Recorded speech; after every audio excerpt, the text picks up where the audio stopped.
की संख्या नहीं है, अवतारों असंख्य है।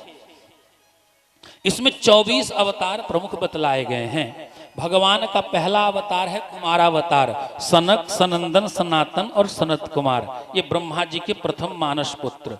पहला अवतार कुमारावतार। दूसरा अवतार भगवान का है शूकरावतार, द्वितीयम शौकरम बपुः। तीसरा अवतार भगवान का नारद का है। चौथा नर नारायण का है। पांचवा अवतार भगवान का कपिल का है। छठवां अवतार भगवान का दत्तात्रेय जी का है। और 7वें अवतार में भगवान यज्ञ भगवान बन करके आए हैं। 8वां अवतार ऋषभ देव जी का है। 9वें अवतार भगवान पृथु बन करके आए। 10वां अवतार भगवान का मत्स्यावतार है। 11वां अवतार भगवान कच्छप बन करके आए।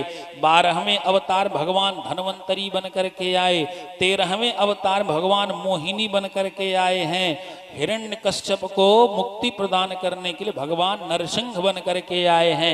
राजा बलि को छलने के लिए भगवान वामन बन करके आए। आतताइयों को संसार से हटाने के लिए भगवान परशुराम बन करके आए। बोल परशुराम भगवान की जय। परशुराम जी का सिद्धांत बड़ा कठोर था। परशुराम जी कहते थे अपराध एक करे तो दंड 10 को दे दो, दुनिया से अपराध समाप्त हो जाएगा। ये भगवान परशुराम जी का सिद्धांत, बड़ा प्यारा सिद्धांत। बड़े नियम कठोर थे परशुराम भगवान के। और उसके बाद भगवान वेद व्यास बन करके आए। वेद व्यास के बाद भगवान का रामावतार हुआ है। देखिए 3 अवतारों को क्रम से देखें आप। भगवान परशुराम बन करके आए। अब भगवान परशुराम बन करके आए तो भगवान परशुराम ने जीवन में शस्त्र को अपनाया। संसार में वो शस्त्र के बल पर परिवर्तन लाना चाहते थे, भय दिखा करके। एक ओर शूल, एक ओर लौह बर्म झूल, एक ओर तोमर त्रिशूल लटकायो है। बिंदु जी ने लिखा, परशुराम जी के स्वरूप का वर्णन किया। जब परशुराम जी जनकपुर में पहुंचते हैं, एक ओर शूल, एक ओर लौह बर्म झूल, एक ओर तोमर त्रिशूल लटकायो है। बिंदु कवि धन्य भृगुवंशज मुनि कुल में, विचित्र रूप में आज रूपक लखायो है। जनकपुर में पहुंचे हैं श्री परशुराम जी। तलवार है, धनुष है, बाण है, कृपाण है, फरसा है, सब लेकर के पहुंच गए। लक्ष्मण जी के सामने वाद विवाद होने लगा। वाद विवाद के अंतर्गत श्री परशुराम जी ने पूछा लक्ष्मण जी से, मैं इतना अस्त्र शस्त्र लेकर के आया हूं, तुम छोटे से बालक हो, मुझे देख करके तुमको डर नहीं लगता? लक्ष्मण जी ने कहा बिल्कुल डर नहीं लगता। बोले क्यों? बिंदु कवि भृगुवंशज मुनि में विचित्र रूपक लखायो है। लक्ष्मण जी ने कहा मैंने जान्यो कोई कुशल कारीगर है, शस्त्र बेचवे को जनकपुर में आयो है। लक्ष्मण जी ने कहा आप ये अस्त्र शस्त्र लेकर के किसी को मारने के लिए आए क्या? बोले हाँ। लक्ष्मण जी कहते हैं हमें लगा कोई बहुत बड़ा लौहकार है, बड़ा बड़ी कारीगर है, जो धनुष बाण त्रिशूल कृपाण सब बनाता है, एक एक बना करके सबके नमूने को टांग करके लाया जनकपुर में दिखाने के लिए। बड़े बड़े राजा आए हैं, कोई खरीद लेगा। तो मैंने तो आपको कारीगर समझा, इसलिए मुझे भय नहीं लगा। ऐसे परशुराम जी जो अस्त्र शस्त्र लेकर के चलते थे और अस्त्र शस्त्र के बल पर समाज में परिवर्तन चाहते थे, पर परिवर्तन नहीं आया समाज में। तो भगवान को फिर अवतार लेना पड़ा। कौन सा अवतार? वेद व्यास जी का। वेद व्यास जी ने जीवन में केवल शास्त्र अपनाए। ध्यान देना, परशुराम जी ने केवल अस्त्र अपनाए, वेद व्यास जी ने शास्त्र अपनाया। और शास्त्र के बल पे समाज में परिवर्तन लाना चाहते थे, पर वो भी संभव नहीं हुआ। नहीं संभव हुआ तो भगवान का एक अवतार हुआ, रामावतार। और भगवान जब राम आए हैं तो जीवन में शस्त्र और शास्त्र दोनों को अपनाया। पहले शास्त्र के बल से काम करते हैं, अगर शास्त्र के बल पे काम नहीं होता है तो अपना अस्त्र उठा लेते हैं। विनय न मानत जलधि जड़, गए 3 दिन बीत, बोले राम सकोप तब, भय बिनु होई न प्रीत। पहले शास्त्र 3 दिन तक कुशा का आसन बिछा करके राम जी समुद्र की स्तुति करते रह गए। अब तो मान जा, अब तो मान जा। जब 3 दिन बीत गए, समुद्र नहीं माना। लक्ष्मण बाण सरासन आन, लाओ धनुष बाण। और जैसे ही धनुष बाण मंगाया, वैसे विप्र रूप आयौ तजिमाना। वैसे ही सारे अभिमान को त्याग करके ब्राह्मण के रूप में समुद्र प्रकट हो गया। राम जी ने अपने जीवन में शस्त्र और शास्त्र दोनों को अपनाया और समाज में एक सुंदर मानव की नींव का गठन किया। भगवान ने एक सुंदर मानवता की स्थापना की। भगवान राम ने राम जी के जीवन में जो कार्य शेष बच गए थे, उन कार्यों को पूर्ति के लिए बलराम और भगवान कृष्ण का अवतार हुआ। आगे चलकर एक अवतार हुआ बुद्धावतार, और एक अवतार होना अभी बाकी है, जिसे हम कहते हैं कल की अवतार। कथा सुनाते श्री सूत जी कहते हैं, हे ऋषियों, इसमें जो 17वें अवतार हैं श्री वेद व्यास जी, उन्होंने भागवत की रचना की। उन्होंने भागवत की रचना की। हाँ, अच्छा, भागवत की रचना क्यों की गई, क्या आवश्यकता थी? भागवत की रचना का मुख्य कारण है असंतोष। असंतोष, हाँ। वेद व्यास जी ने बहुत कुछ लिख दिया, पर लिखने के बाद संतुष्ट नहीं हुए। एक बार की बात है, साम्याप्रास नदी के किनारे महर्षि वेद व्यास जी सिर झुकाए बैठे थे। सिर झुका के बैठे थे और तब तक हरिगुण गाते, बीणा बजाते देवर्षि नारद वहां पर आते हैं।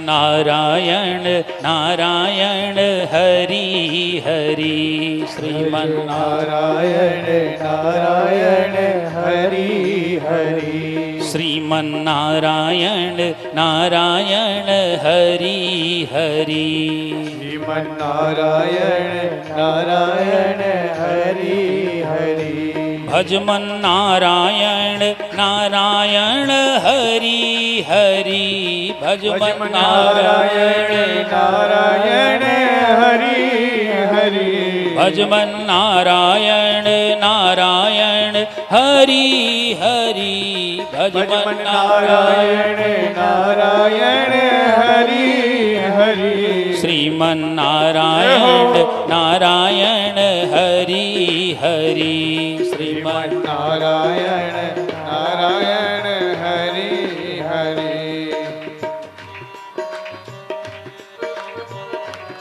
जय हो।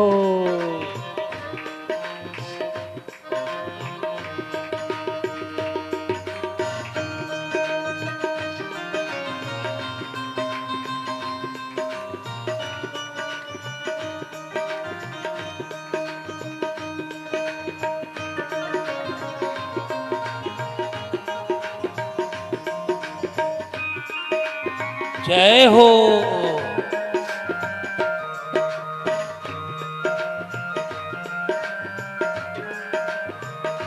बद्री नारायण नारायण हरि हरि, बद्री नारायण नारायण हरि हरि, बद्री नारायण नारायण हरि हरि, बद्री नारायण नारायण हरि हरि, श्रीमन नारायण नारायण हरि हरि, श्रीमन नारायण नारायण हरि हरि, भजमन नारायण नारायण हरि हरि, भजमन नारायण नारायण हरि हरि।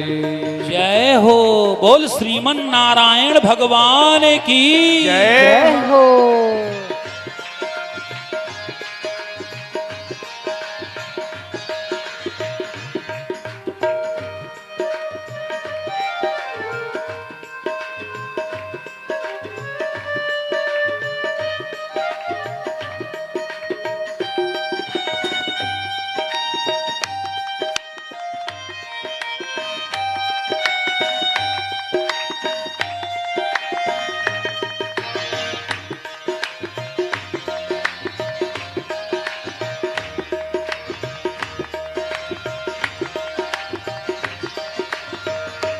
सत्य नारायण नारायण हरि हरि सत्य नारायण नारायण हरि हरि सत्य नारायण नारायण हरि हरि सत्य नारायण नारायण हरि हरि श्री गुरु नारायण नारायण हरि हरि श्री गुरु नारायण नारायण हरि हरि श्रीमन्नारायण नारायण हरि हरि श्रीमन्नारायण नारायण नारायण हरि हरि तेरी लीला सबसे न्यारी न्यारी तेरी लीला सबसे न्यारी न्यारी तेरी लीला सबसे न्यारी न्यारी तेरी लीला सबसे न्यारी न्यारी श्रीमन्नारायण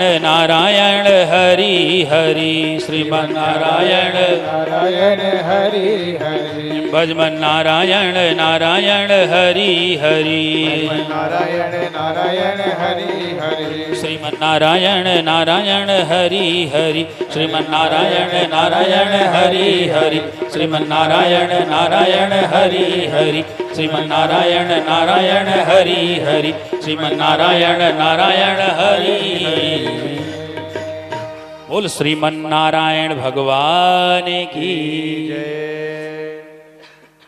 हरि गुण गाते बीणा बजाते देवर्षि नारद पहुंचे। श्री वेद व्यास जी ने देवर्षि नारद को प्रणाम किया है, ऊंचा आसन दिया, बिठाया, पूजन किया। देवर्षि नारद ने पूछा, कहो महाराज इतने अशांत भाव से आप क्यों बैठे हो यहाँ पे, आपका मन विचलित क्यों है? बोले महाराज मैंने इतना लिख डाला फिर भी लिखने की पिपासा शांत नहीं हो रही है और कुछ लिखने की इच्छा हो रही है। वेद व्यास जी कहते हैं महाराज अब क्या लिखूं, कितना लिखूं? बोले जो लिखना था वो तो आपने लिखा ही नहीं, आपने तो केवल इतिहास की बातें लिख दी। आपने केवल इतिहास लिखा, राजाओं का वंश वर्णन किया है। आपको लिखना चाहिए था भागवत जी, और भागवत जी की रचना आपने की नहीं। जब तक आप भागवत की रचना नहीं करोगे तब तक आपका मन अशांत रहेगा। भागवत की रचना और मैं? बोले हाँ। बोले महाराज भागवत की रचना मैं नहीं कर सकता। क्यों नहीं कर सकते हो? मेरी कहाँ छोटी सी बुद्धि, कहाँ भगवान का इतना उदार चरित्र। मुझ जैसे तुच्छ बुद्धि वाले के द्वारा भागवत जी की रचना करना असंभव है। जैसे एक छोटी सी उड़पी लेकर के समुद्र को पार करना कठिन है, असंभव है, उसी तरह से इस छोटी सी तुच्छ बुद्धि को लेकर के भगवान का गुणानुवाद करना भी कठिन है। देवर्षि नारद कहते हैं देखो जिसके ऊपर भगवान की कृपा हो जाए वो सब कुछ करने में सामर्थ्यवान हो जाता है। मस कहीं करहीं बिरंचि प्रभु अजहि मसकते हीन। परमात्मा अगर कृपा कर देता है तो मच्छर भी इंद्र बन जाता है, मच्छर भी ब्रह्मपद को प्राप्त कर लेता है। और परमात्मा अगर अपनी कृपा दृष्टि हटा दे तो ब्रह्मा जी भी मच्छर बन जाते हैं। इसलिए भगवान की कृपा जिस पे हो जाए वो सब कुछ करने में सामर्थ्यवान हो जाता है। आप नहीं लिख सकते, भगवान की कृपा जब आपके ऊपर होगी तो वो कृपा आपके द्वारा भागवत जी की रचना करवावेगी। देखो मुझे, देवर्षि नारद कहते मुझे देखो, वेद व्यास जी कहते हैं महाराज आप देवर्षि नारद हो। अरे देवर्षि नारद तो मैं आज बना हूं, मेरे पूर्व जन्म का चरित्र सुनो। देवर्षि नारद ने अपने पूर्व जन्म के चरित्र को सुनाना आरंभ किया। अहम पुराती तभवं भवे मुने दास्यास्तु कस्याश्चन वेदवादिना निरूपितो बालक एव योगिना शुश्रूषणे प्रावृषि निर्विवेक्षता। देवर्षि नारद कहते हैं पूर्व जन्म में एक ब्राह्मण बालक था, एक दासी का पुत्र था। और हाँ भगवान की कृपा तो देखो कि दासी पुत्र राम बालक देवर्षि नारद बन गया। कैसे महाराज?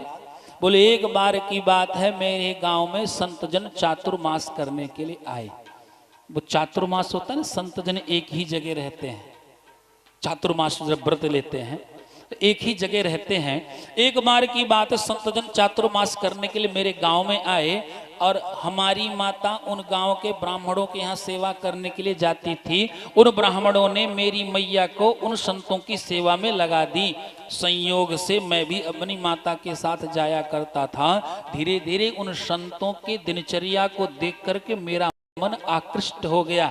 अब मैं खेलने कहीं नहीं जाता। संत जन जो कार्य कर रहे हो उन कार्यों को मैं अच्छी तरह से देखता था और धीरे धीरे जो मन मेरा था वो उन संतों के चरण में जाके चिपक गया। और ध्यान रखना, जब संत दर्शन हो तो समझ लो भगवान की कृपा हमारे ऊपर हो गई है। और अगर संत दर्शन के बाद संत में हमारा मन जाके चिपक जाए तो समझ लेना कि उद्धार का द्वार खुलने वाला है। संत जनों के चरणों में मेरी भावभीनी श्रद्धांजलि समर्पित हो गई। मेरा मन उनके चरणों में जाके चिपक गया और धीरे धीरे मैंने एक दिन निवेदन किया, हे प्रभु आप चलने लगिएगा तो हमें भी साथ में लेके चलना। संतों ने कहा ठीक है लेके चलेंगे। मेरी मैया को जब पता चला कि मेरे पुत्र को संत जन लेकर के जाने वाले हैं तो मेरी मैया ने उन संतों से जाके निवेदन किया, हे प्रभु आप लेके जाना चाहते हो मेरे पुत्र को, अच्छी बात है। अरे वो कुल धन्य हो जाता है जिस कुल में एक वैष्णव उत्पन्न होता है। उस कुल में अगर कोई वैष्णव हो जाए तो उसको कुल तर जाता है।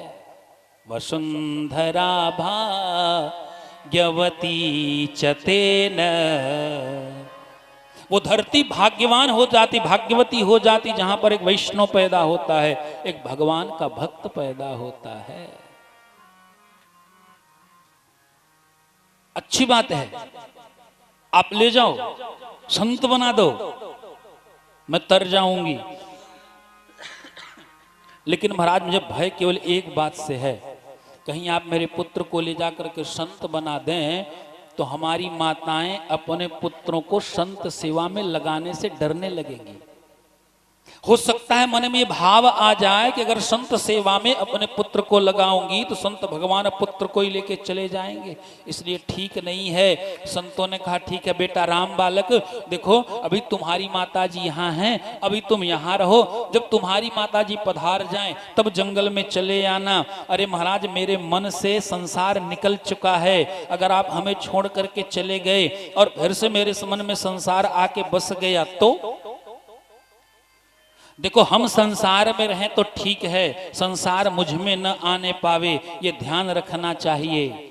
हम संसार में रहें, जैसे नाव जल में रहती है सुंदर है, लेकिन नाव के अंदर जल आ जाए तो नाव के अंदर अगर जल आएगा तो नाव डूब जाएगी। उसी तरह से हम संसार में हैं, संसार में तैर रहे हैं और जिस दिन हम में संसार आ जाएगा उसी दिन हम भी डूब जाएंगे, फिर हमें बचाने वाला कोई नहीं मिलेगा। देवर्षि नारद कहते हमने निवेदन किया, संसार मेरे अंदर से निकल गया है, आप लोग हमें छोड़ के जाओगे, कहीं संसार फिर से हमारे अंदर घुस गया तो बोले एक मंत्र दे करके जाता हूं, इस मंत्र का जप करते रहना, कभी भी तुम्हारे अंदर संसार नहीं आएगा। श्री देवर्षि नारद जी कहते हैं मैं छोटा सा बालक, उन संतों ने एक मंत्र दिया, नमो भगवते तुभ्यं वासुदेवाय धीमहि प्रद्युम्नाय निरुद्धाय नमः संकर्षणाय च। इसे कहते हैं संकर्षण गायत्री। इस मंत्र का जप करते रहना, कभी भी संसार तुम्हारे अंदर नहीं आएगा। ऐसा उपदेश करके संत जन चले गए, मैं अपनी माता की सेवा में लगा रहा।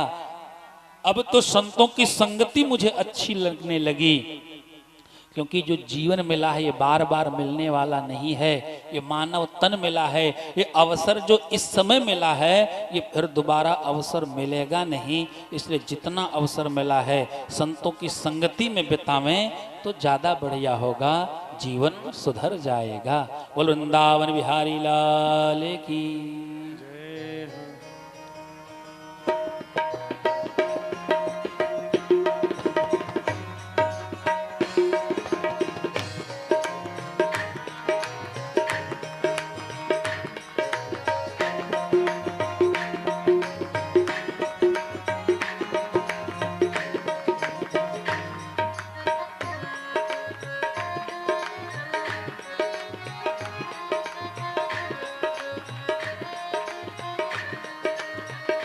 यह अवसर फिर नहीं मिलने का, सत्संग करो सत्संग करो।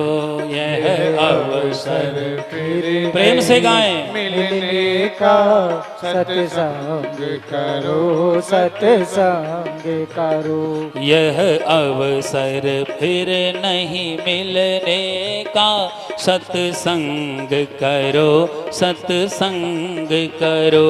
यह अवसर फिर नहीं मिलने का, सत्संग करो सत्संग करो।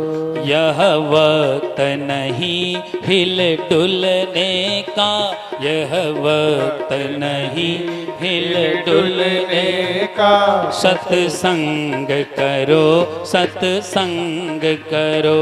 यह अवसर फिर नहीं मिलने का, सत्संग करो सत्संग करो। जय हो। बोल संत भगवान की जय हो।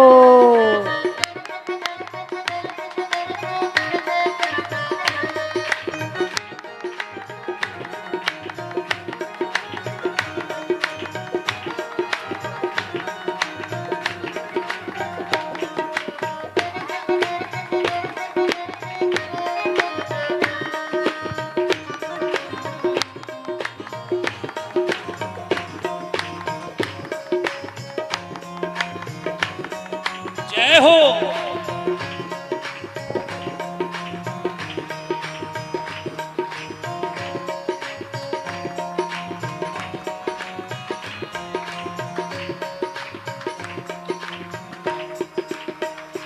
चाहे तन में अधिक बीमारी हो, प्रतिकूल चले नर नारी हो। चाहे तन में अधिक बीमारी हो, प्रतिकूल चले नर नारी हो। चाहे तन में अधिक बीमारी हो, प्रतिकूल चले नर नारी हो। चाहे तन में अधिक बीमारी हो, प्रतिकूल चले नर नारी हो। भाए नहीं बात हमारी हो, भाए नहीं बात हमारी हो। सत्संग करो सत्संग करो। भाए नहीं बात हमारी हो, सत्संग करो सत्संग करो। यह अवसर फिर नहीं मिलने का, सत्संग करो सत्संग करो। यह अवसर फिर नहीं मिलने का, सत्संग करो सत्संग करो। जय हो।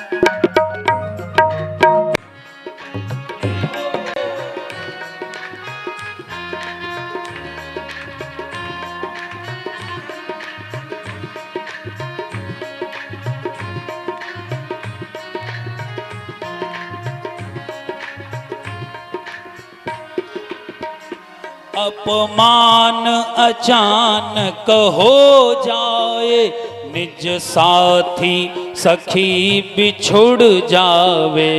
अपमान अचानक हो जावे, निज साथी सखी बिछुड़ जावे। अब जा बिछुड़ जाए। अपमान अचानक हो जाए, निज साथी सखी बिछुड़ जाए।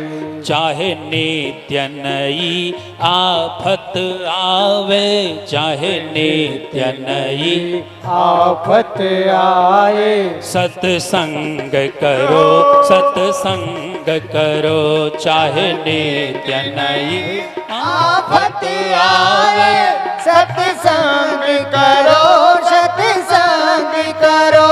यह अवसर फिर नहीं मिलने का, सत्संग करो, सत्संग करो।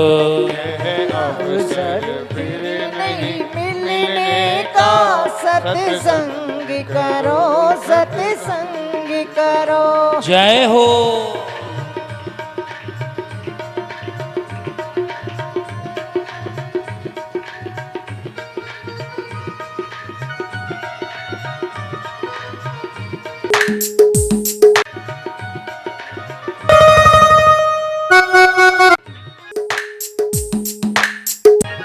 जय हो।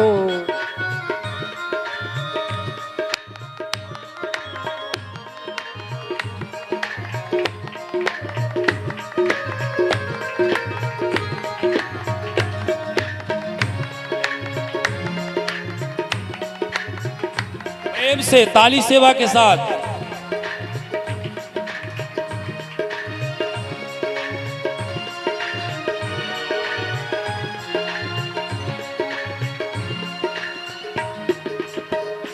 हे सुख संपत्ति के अभिमानी, कर लो अचमन बहते पानी। हे सुख संपत्ति के अभिमानी, कर लो अचमन बहता पानी।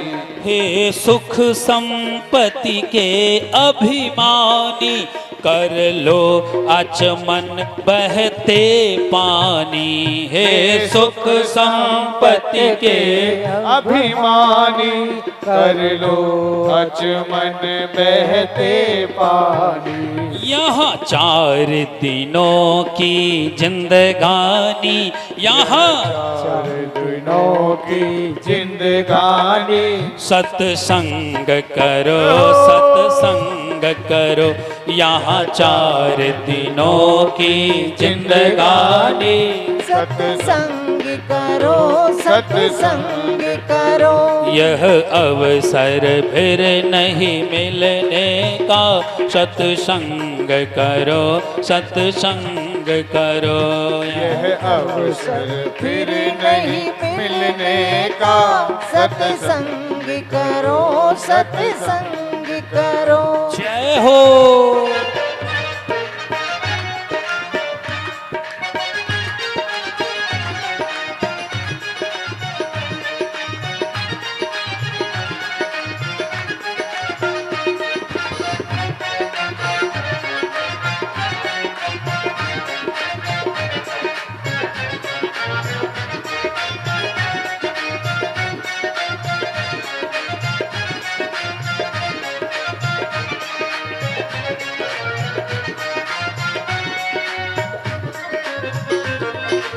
हरि बोल।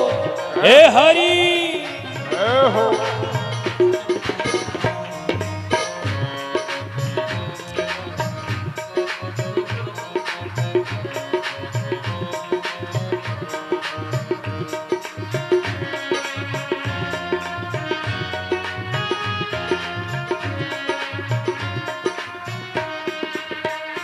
व्यवहार सीखना है जिसको, वैराग सीखना है जिसको। व्यवहार सीखना है जिसको व्यवहार सीखना है जिसको व्यवहार सीखना है जिसको वैराग्य सीखना है जिसको व्यवहार सीखना है जिसको वैराग्य सीखना है जिसको भव पार उतरना है जिसको भव पार उतरना है जिसको सत्संग करो सत्संग करो भव पार उतरना है जिसको सत्संग करो सत्संग करो भव पार उतरना है जिसको सत्संग करो सत्संग करो भव पार उतरना है जिसको सत्संग करो सत्संग करो यह अवसर फिर नहीं मिलने का सत्संग करो सत्संग करो यह अवसर फिर नहीं मिलने का सत्संग करो सत्संग करो यह अवसर फिर नहीं मिलने का सत्संग करो सत्संग करो यह अवसर फिर नहीं मिलने का सत्संग करो सत्संग करो करो यह अवसर फिर नहीं मिलने का सत्संग करो सत्संग करो यह अवसर फिर नहीं मिलने का सत्संग करो सत्संग करो सत्संग करो सत्संग करो सत्संग करो सत्संग करो सत्संग करो सत्संग करो बोल श्रीमन्नारायण भगवान की जय। अपने पूर्व जन्म के चरित्र को सुनाते देवर्षि नारद कहते मैंने संतों के साथ संगति की, मुझे ऐसा लगा जैसे भगवत धाम में जाने के लिए मेरी मैया ही अब बाधक हो गई हो। मेरी माताजी जाने का नाम ही नहीं ले रही थी।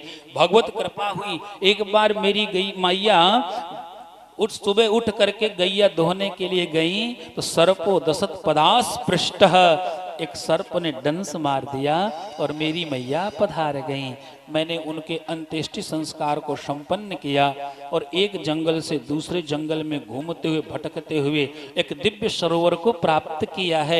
उस सरोवर के चारों तरफ बड़े सुंदर सुंदर ऊंची ऊंची मोटी मोटी शाखा वाले वृक्ष, उनके चौड़े चौड़े पत्ते, उनसे बिल्कुल सघन छाया आ रही है। सरोवर में अनेक प्रकार के कमल खिले हुए हैं। उन कमल पुष्पों के जो पराग हैं वो जल में गिरे पड़े हैं। कमल के पत्तों से जल बिल्कुल ढका हुआ है, बिल्कुल शीतल निर्मल और सुगंधित है। ऐसे दिव्य जल का हमने आचमन किया, स्नान किया, मन पवित्र हो गया और पवित्र मन के द्वारा मैंने भगवान का ध्यान किया। जैसे ही भगवान का ध्यान किया तन्मय समाधि लग गई, मैं अपने आप को भूल गया और धीरे धीरे मेरे अंतःकरण में एक छोटी सी ज्योति जगी। उस प्रकाश ने एक मूर्ति रूप धारण कर लिया। भगवान के छोटे छोटे अधरोष्ठ, वो भगवान के कपोल, वो भगवान के दंतोष्ठ, वो भगवान के मकराकृत कुंडल, वो भगवान की अलकावलियां, वो वक्षस्थल, वो श्रीवत्स की रेखा, वो कौस्तुभ मणि दिखाई पड़ी। और जैसे उस दिव्य स्वरूप का रसास्वादन मैंने करना आरंभ किया वैसे ही वो दिव्य झांकी मेरे हृदय से गायब हो गई। भगवान का दिव्य स्वरूप का दर्शन जिसे एक बार हो जाए उसे संसार का कोई दृश्य अच्छा नहीं लगता है। जब तक भगवान का दर्शन नहीं हो रहा है, जब तक मुरली मनोहर माधव मुकुंद के उस दिव्य स्वरूप का हम दर्शन नहीं कर पा रहे हैं, तब तक सांसारिक दृश्य हमें अच्छे लग रहे हैं। देवर्षि नारद कहते हैं वो दिव्य ज्योति चली गई, मैं विकल होकर के फिर से जंगल में ढूंढने लगा, लेकिन आकाशवाणी हुई, बेटा राम बालक, इस जन्म में मेरा दर्शन तुझे संभव नहीं है, इसके लिए तुझे दूसरा जन्म लेना पड़ेगा। भगवान की लीला भई, सृष्टि का प्रलय हुआ और उन समस्त जीवों के साथ मैं भी भगवान के उदर में गया, भगवान के पेट में गया। जब महाप्रलय होती है, जब सर्वत्र जल ही जल व्याप्त हो जाता है, तो भगवान अखिल ब्रह्मांड को अपने पेट में रख लेते हैं। ये पूरा जो ब्रह्मांड दिखाई पड़ रहा है ये सब भगवान के उदरस्थ हो जाते हैं। भगवान का पेट इतना बड़ा है कि जिसके बारे में कुछ कहना ही कठिन है। ये पूरा ब्रह्मांड जिसके पेट में। एक बार की बात है, भीम दादा मिलने चले गए भगवान कृष्ण से द्वारकापुरी। जब भीम दादा द्वारकापुर में पहुंचे, प्रकोष्ठ के बाहर खड़े थे, तो प्रतिहार से कहा द्वारकाधीश से जाके कह दो भीम दादा आए हैं। वो प्रतिहार गया, अंदर कहता है महाराज भीम दादा आए हैं। भगवान कृष्ण ने सोचा थोड़ा सा भीम दादा के साथ मजाक करते हैं, और भगवान समझ गए थे, जान गए थे कि दरवाजे पे ही भीम खड़े हैं, इसलिए भगवान उच्च स्वर में बोलते हैं देखो अगर भीम आया है उसे बाहर रोकना। बोले क्यों महाराज? क्योंकि मैं भोजन कर रहा हूं और भीम बड़ा पेटू है, अगर मेरा भोजन देख लेगा तो मुझे नजर लगा देगा, इसलिए उससे कहना वो बाहर ही खड़ा रहे। और जैसे ही भगवान ने कहा इतना पेटू है कि मुझे नजर लगा देगा, वैसे द्वारपालों को ढकेलते दरवाजा खोलते से भीम जी अंदर घुस गए। कहा कन्हैया मैं बहुत पेटू हूं?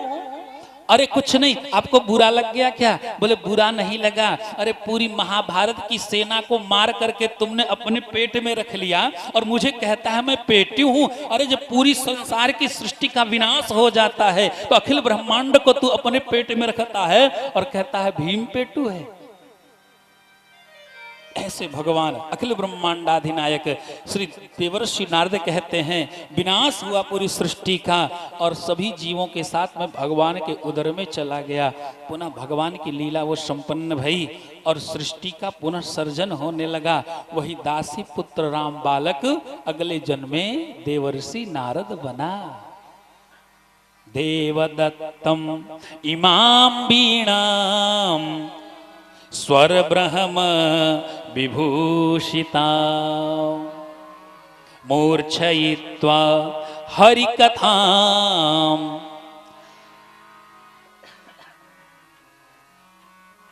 श्री देवर्षि नारद कहते हैं देवताओं ने प्रसन्न होकर के मुझे वीणा प्रदान कर दी है। मैं हरिगुण गाता कीर्तन गाता भगवान के भक्तों को रिझाता हुआ हमेशा सदैव तत्पर रहता हूं। अब सोचो दासी पुत्र के ऊपर कृपा भई तो देवर्षि नारद बन गया। अगर आपके ऊपर भगवान की कृपा हो जाएगी तो क्या आप भागवत जी की रचना नहीं कर सकते हो? अरे नहीं, मैं भागवत जी की रचना कर सकता हूँ, हाँ मैं करूंगा। और देवर्षि नारद जी ने भागवत की रचना करनी आरंभ कर दी। भागवत महापुराण को लिखना आरंभ किया तो देवर्षि नारद ने के कहने पे श्री वेद व्यास जी ने भागवत की रचना आरंभ की और महाभारत के अंतिम युद्ध से भागवत का प्रारंभ होता है। यदा मृधे कौ रव सृंजयानाम वीरेश्वथो वीरगतिं गतेषु भृकोदराबे धगदाभिमर्शं भग्नोरुदण्डे धृतराष्ट्रपुत्राः। वेद व्यास जी ने प्रथम श्लोक लिखा। महाभारत का युद्ध समाप्त हो चुका, अंतिम युद्ध भीम और दुर्योधन के मध्य हुआ। भीम के गदाओं के प्रहार से दुर्योधन की जंघा टूट चुकी है और कुरुक्षेत्र की भूमि जहां पे केवल 100 ही 100 पटे हुए हैं, ऐसे उन 100 के मध्य में एक जीवित पड़ा है जिसका नाम है दुर्योधन। जंघा टूट गई है, चल सकता नहीं, चिल्ला सकता नहीं है। कुरुक्षेत्र के वो जो जीव हैं, वो वायस और वो जो कौए हैं, वो चील हैं, वो इतने मांस लुब्धक हो गए हैं। ताजी मांस चाहिए, बिल्कुल ताजा ताजा जो अभी वीरगति को प्राप्त किया हो, ऐसे 100 को ढूंढ करके उसके शरीर से मांस के लोथड़ों को नोच नोच के खाते हैं। और थोड़ी देर पहले ही गिरा हुआ है, धराशायी हुआ है दुर्योधन। एक चील अपने चंचू को फैला करके जैसे ही दुर्योधन के शरीर पर चंचू प्रहार करना चाहता है, वैसे दुर्योधन ने अपने हाथों को फेंक करके उसे मना किया है। वो दुर्योधन जिसके हाथ कभी उठते थे तो सैकड़ों दास एक साथ खड़े हो जाते थे, जिसके हाथ कभी नीचे आते तो सैकड़ों दासियां सेवा करने के लिए पास में आ जाती हैं। आज वही दुर्योधन जरा देखो तो कुरुक्षेत्र की भूमि में पड़ा हुआ है। कारण सिर्फ एक है, अभिमान। दुर्योधन की आज जो दुर्दशा हुई है उसके पीछे केवल एक कारण है, दुर्योधन का अभिमान। और दुर्योधन के अभिमान ने दुर्योधन को इस दुर्दशा को ला दिया है। जीवित है फिर भी चील उसके शरीर से मांस लोथड़ा निकालना चाहते हैं।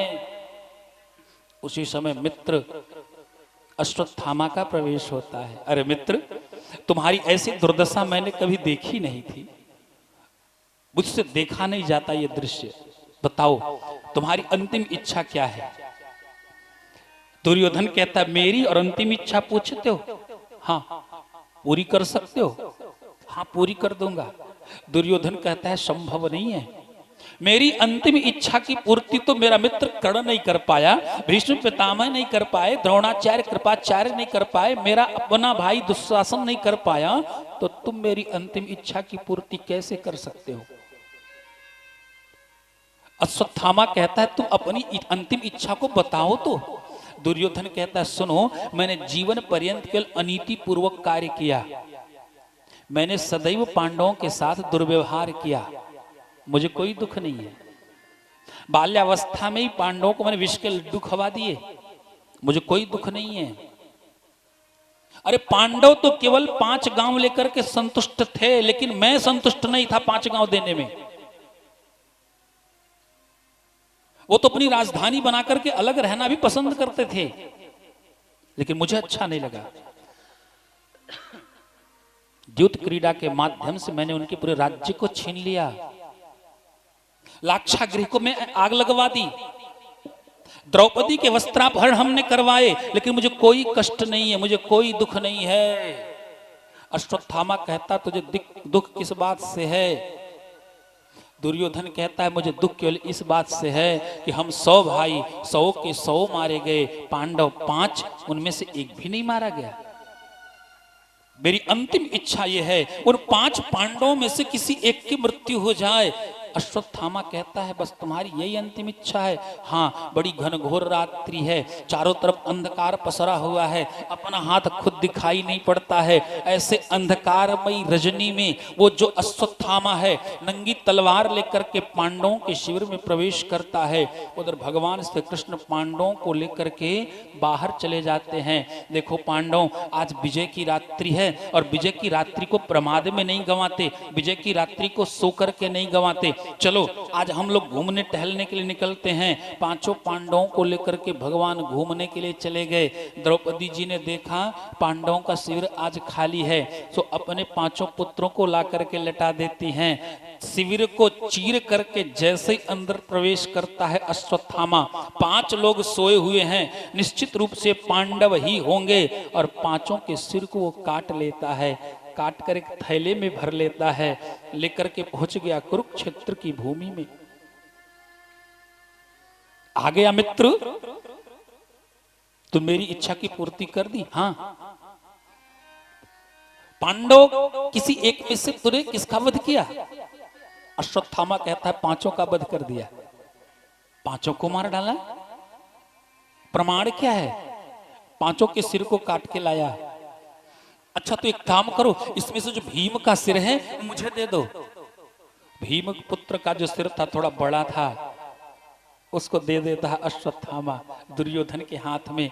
जैसे ही वो सिर को लेता है, कुपित हो गया, क्रोधित हो करके मुष्टिका से एक बार प्रहार किया, और जैसे प्रहार किया सिर छिंद बिंद हो गया।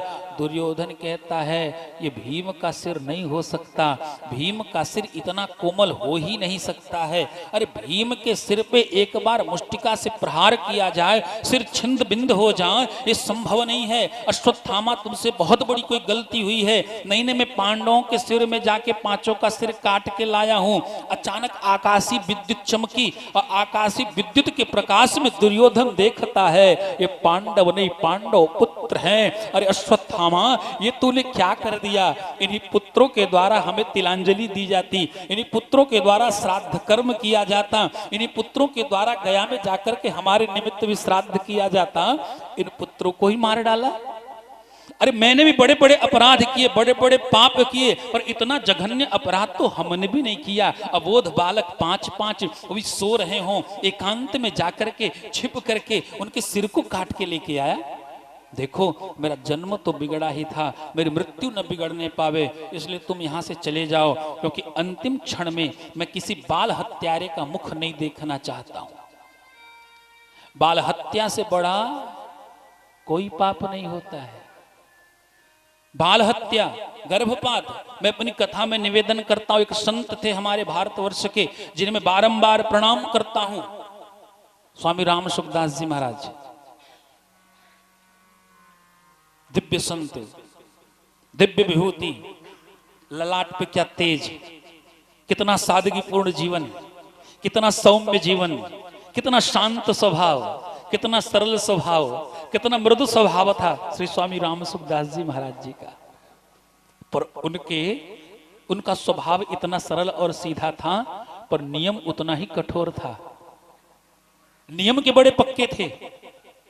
स्वामी राम सुखदास जी महाराज सन्यास का जीवन बिताते थे और उन्होंने घोषणा करवा दी थी, नित्य प्रति 5 घर जाके भिक्षाटन करते थे और जो कुछ मिल जाता था वही पाकर के संतुष्ट रहते थे। लेकिन जिस दरवाजे पर भिक्षा लेने के लिए जाते, उस दरवाजे पे पहले ही कह देते थे, इस घर से कभी भी किसी भी व्यक्ति ने अगर गर्भपात न करवाया हो तो ही हमें भिक्षा देगा। इतना कठोर सिद्धांत श्री स्वामी राम सुखदास जी महाराज जी का। तो बाल हत्या, गर्भपात ये महापाप हैं। दुर्योधन जैसा महापापी कहता है, मैंने बहुत बड़े बड़े अन्याय किए लेकिन कभी भी इतना जघन्य अपराध नहीं किया। 5-5 बालक, अबोध बालक सो रहे हों, उनके सिर को तूने काट लिया, भाग जाए यहां से। और इतनी दूर भागना, इतनी दूर भागना कि अर्जुन के बाण वहां तक न पहुंचने पाए। अश्वत्थामा अपने रथ को लेकर के वहां से भागता है। प्रातः काल हुआ है, पुत्र उठे नहीं। द्रौपदी मैया और पुत्रों को जगाने के लिए शिविर में प्रवेश करती हैं। जैसे शिविर में प्रवेश करती हैं, 5-5 पुत्र लेटे हुए, पांचों मृत हैं। मैया इस दृश्य को देख करके धाम दी करके गिर पड़ती हैं और जैसे ही गिरी वैसे ही भगवान श्री कृष्ण दौड़ करके आते हैं। और आज कन्हैया ने चतुर्भुज मूर्त धारण कर लिया है। भगवान श्री कृष्ण एक हाथ पे द्रौपदी जी को ले लेते हैं, दूसरे हाथ से पंखा झलने लगते हैं, तीसरे हाथ से भगवान ने जल दे रहे हैं। आज भगवान चतुर्भुज मूर्त धारण करके द्रौपदी जी की सेवा करने लगे। पांडव दौड़ करके आए, क्या हुआ क्या हुआ? द्रौपदी कहती है, देखो देखो, आप लोगों को रहते ही हमारे 5-5 पुत्रों की हत्या करने वाला कौन हो सकता है? युधिष्ठिर, भीम, नकुल, सहदेव, भगवान श्री कृष्ण सब के सब स्तब्ध, शांत। पर अर्जुन थोड़ा कुछ ज्यादा बोलता था। अर्जुन से नहीं रहा गया, अर्जुन सामने आ गया।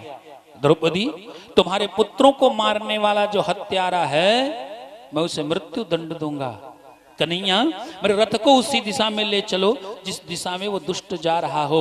भगवान ने तीव्रगामी घोड़ों को अपने रथ में जोता, अर्जुन को बिठाया और थोड़ी ही देर में भगवान का जो रथ था वो अश्वत्थामा के रथ के सन्निकट में पहुंच गया। घोड़ों के टाप की आवाज जैसे ही अश्वत्थामा के कर्ण कुहर में पहुंची, अश्वत्थामा घूम करके देखता है, कपित ध्वजे यस्य, जिनके रथ के ऊपर ध्वजा में श्री हनुमान जी का चित्र अंकित है। निश्चित रूप से ये अर्जुन का ही रथ होगा। और थोड़ी देर में रथ बिल्कुल समीप में आ गया। भगवान श्री कृष्ण कहते, अर्जुन, यही है तुम्हारे पुत्रों का हत्यारा, इसे पकड़ लो। अर्जुन ने अपने ही रथ से उस अश्वत्थामा को अपने रथ पे खींच लिया और जैसे ही खींचा वैसे ही देखा, अरे ये तो मेरा गुरुपुत्र है, ये तो मेरा मित्र है। अर्जुन के मन में मोह उत्पन्न हो गया। मेरा गुरुपुत्र है, मेरा मित्र है, मैं क्या कर सकता हूं? भगवान श्री कृष्ण कहते हैं, देखता क्या है, अपनी प्रतिज्ञा को पूर्ण कर ले। अर्जुन सोचने लगा, एक तो ब्राह्मण बालक, ऊपर से गुरुपुत्र, मेरा मित्र, मैं इसका वध कैसे कर दूं? भगवान अर्जुन के मनोदशा को समझ गए। क्या करते हो? जो क्षत्रिय प्रतिज्ञा करने के बाद अपनी प्रतिज्ञा को पूर्ण नहीं करता है वो नरक में जाता है। इसलिए अर्जुन, अपनी प्रतिज्ञा को पूर्ण कर लो। अर्जुन मोह में पड़ गया। कन्हैया, ये अपराधी है द्रौपदी का, इसलिए इसके दंड का निर्धारण भी द्रौपदी ही करेगी। रथ के उस स्तंभ में अश्वत्थामा को बांध लिया। रथ वापस आया है, रथ आ रहा है, पांडव खड़े हैं, पूरी सेना खड़ी है। हाँ हाँ, वो पीला पीतांबर फड़फड़ा रहा है। निश्चित रूप से कन्हैया हैं जो रथ चला रहे हैं। रथ में कोई खड़ा है जिसके हाथ में गांडीव धनुष है। हाँ हाँ, वो तो ठीक है, लेकिन रथ के स्तंभ में कोई बंधा हुआ है, ये कौन हो सकता है? सब लोग उसको पहचानना चाहते हैं। रथ धीरे धीरे समीप में आया है। अरे ये तो गुरुपुत्र है, ये तो अश्वत्थामा है। क्या इन 5 पुत्रों को मारने वाला ये ब्राह्मण बालक ही है? सब लोग सोच रहे हैं ये ब्राह्मण बालक ऐसा कृत्य कैसे कर सकता है। कोई कुछ नहीं बोल रहा है, लेकिन द्रौपदी से नहीं रहा गया। द्रौपदी आगे बढ़ी। अर्जुन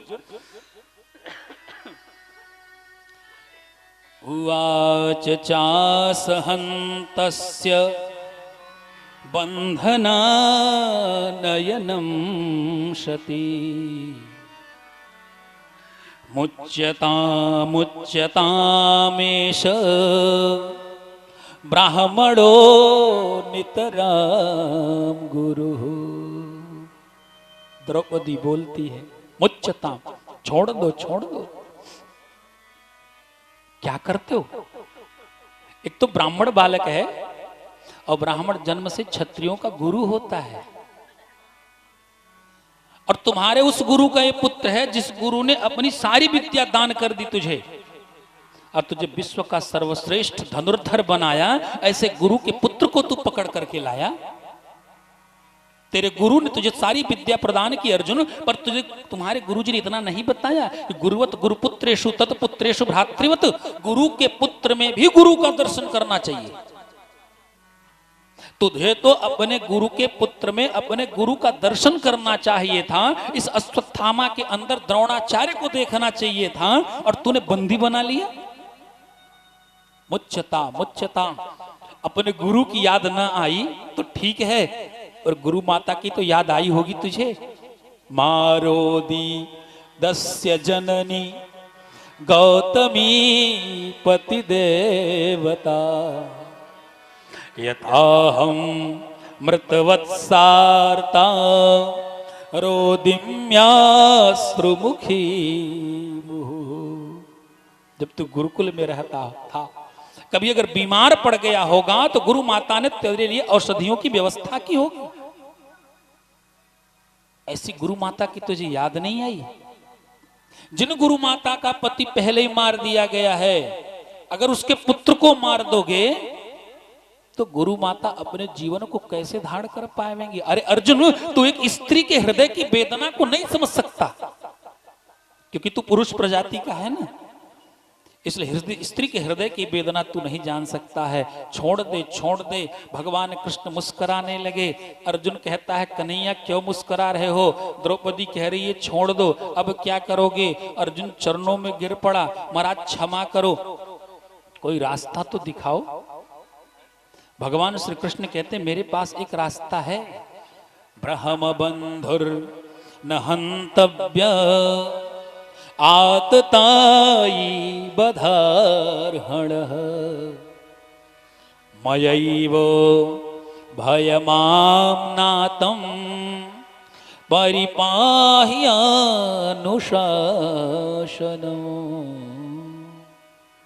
भगवान कहते हैं देखो अर्जुन, किसी ब्राह्मण का शरीर से भी वध नहीं किया जाता, और भी उपाय हैं। किसी ब्राह्मण को आदर सहित बुला करके घर से धक्के मार के बाहर निकाल दो, ब्राह्मण की हत्या हो गई। ब्राह्मण को ऊंचे पद पर बिठा करके उसके पद को छीन लो, ब्राह्मण की हत्या हो गई। घर से धक्के मार के बाहर निकालो, ब्राह्मण की हत्या हो गई। अर्जुन कहता बस करो महाराज, मैं समझ गया। अपनी तीखी कटार को निकालता है। तेजसा मणिना हीनम शिविरान निर्यापयत, मस्तक पे चमकती हुई मणि को निकाल लिया है और धक्के मार करके बाहर कर देता है। अश्वत्थामा वहां से चल पड़ा। भगवान इधर सभी लोगों से विदा लेना चाहते हैं, भैया महाभारत का युद्ध आरंभ हुआ, उसके पहले ही मैं आया था। महाभारत का युद्ध समाप्त हो चुका है, युधिष्ठिर सम्राट बन गया है। अब मुझे द्वारकापुर को जाना चाहिए। भगवान द्वारकापुर को जाने की तैयारी कर रहे हैं। अश्वत्थामा शिविर से बाहर निकलता है।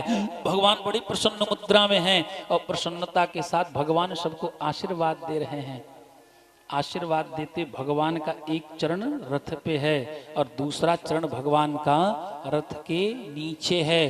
भगवान प्रसन्नता के साथ आशीर्वचन प्रदान कर रहे हैं। भगवान मुस्कुरा रहे हैं, सब लोग दिव्य दर्शन कर रहे हैं।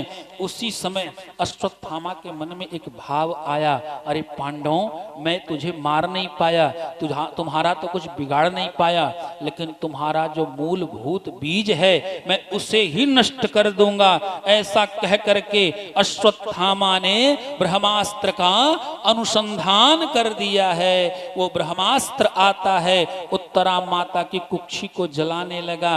उत्तरा मैया दौड़ी दौड़ी आती हैं और भगवान के चरणों में गिर पड़ी है। पाहि पाहि महायोगिन देव देव जगत्पते, नान्यं त्वद्भयं पश्ये यत्र मृत्युः परस्परौ। उत्तरा माता के संबोधन को देखिए, त्राहिमाम त्राहिमाम, मेरी रक्षा करो, मेरी रक्षा करो हे योगिन। यहाँ पे उत्तरा जी ने भगवान को द्वारकाधीश नहीं कहा, मुकुंद माधव नहीं कहा, कृष्ण नहीं कहा। पाहि पाहि महायोगिन देव देव जगत्पते। भागवत महापुराण है, एक एक शब्द में रहस्य छिपे हुए हैं। योगिन शब्द कहा क्यों? क्योंकि उत्तरा का जो काम है वो भगवान नहीं कर सकते, वो काम एक योगी ही कर सकता है। कार्य क्या है? कार्य है गर्भ में जाकर के गर्भ की सुरक्षा करना, और भगवान कभी गर्भ में नहीं जाते। निस्सार ततो वायु देवकी जठराग्निना। गर्गाचार्य ने गर्ग संहिता में लिखा, भगवान अपने तेज और बल के प्रताप से माताओं के उदर को फुला देते हैं वायु के प्रभाव से, और ऐसा लगता है जैसे भगवान गर्भ में आ गए, पर भगवान कभी गर्भ में आते नहीं है। ये काम एक योगी कर सकता है। इसलिए हे योगिन त्राहिमाम त्राहिमाम, मेरी रक्षा करो। माँ में गर्भो निपात्यताम, मेरी मृत्यु हो जाए तो हो जाए कन्हैया, पर मेरा गर्भ सुरक्षित रहना चाहिए। भगवान ने आर्त भाव को देखा है। आर्त भाव को देख करके भगवान तुरंत एक रूप से सबके सामने खड़े हैं और दूसरे सूक्ष्म रूप से भगवान उत्तरा के गर्भ में प्रवेश करते हैं, और प्रवेश करके उस बालक को नव जीवन प्रदान करके भगवान क्षण मात्र में ही बाहर आ गए। बताओ उत्तरा अब कैसी हो? महाराज बिल्कुल स्वस्थ हैं। ये भारतवर्ष है, भारतवर्ष की स्त्री को माता कहा जाता है। मां क्यों? क्योंकि हमारे भारतवर्ष की जो माताएं हैं उनमें इतनी शक्ति है कि वो अपने गर्भ में कभी भक्त को धारण करती हैं तो कभी भगवान को धारण कर लेती हैं। देवकी और कौशल्या ने कृष्ण और राम को धारण किया, तो कयाधु और सुनीति ने ध्रुव और प्रहलाद को धारण किया। लेकिन इन समस्त माताओं को एक साथ खड़ा कर दिया जाए और खड़ा करके कोई मुझसे पूछे इन माताओं में सर्वश्रेष्ठ माता कौन है, कौशल्या है कि देवकी है, सुनीति है कि कयाधु है, तो जहां तक मेरी बुद्धि पहुंचती है, जहां तक मुझे गुरुदेव का प्रसाद मिला है, जहां तक मैंने भागवत जी का अध्ययन किया है, वहां तक से मैं बता रहा हूं अपनी बुद्धि के अनुसार। अगर मुझसे कोई पूछे इस विश्व की सर्वश्रेष्ठ माता कौन है, तो मैं कहूंगा इस विश्व की सर्वश्रेष्ठ माता उत्तरा माता है। बोल उत्तरा मैया की। क्यों? क्योंकि अब तक जितनी माताएं हैं उनमें से किसी ने भक्त को धारण किया है तो किसी ने भगवान को धारण किया है, पर विश्व की उत्तरा माता एक ऐसी माता है जिसने भक्त और भगवान दोनों को एक साथ अपने गर्भ में धारण किया है। इसलिए उत्तरा माता मेरी दृष्टि में सबसे महान है। भगवान ने उत्तरा माता के दुख की निवृत्ति की है। भगवान चलने को उद्यत हैं, तैयार हैं। भगवान की कृपा दृष्टि पड़ जाए तो कृपा दृष्टि पड़ने मात्र से ही भगवान सबके संकट को काट देते हैं। ऐसे भगवान की आंखों में बड़ी करुणा भरी हुई है और भक्तों पर भगवान समय समय पर कृपा बरसाते रहते हैं। बोल द्वारकाधीश भगवान की।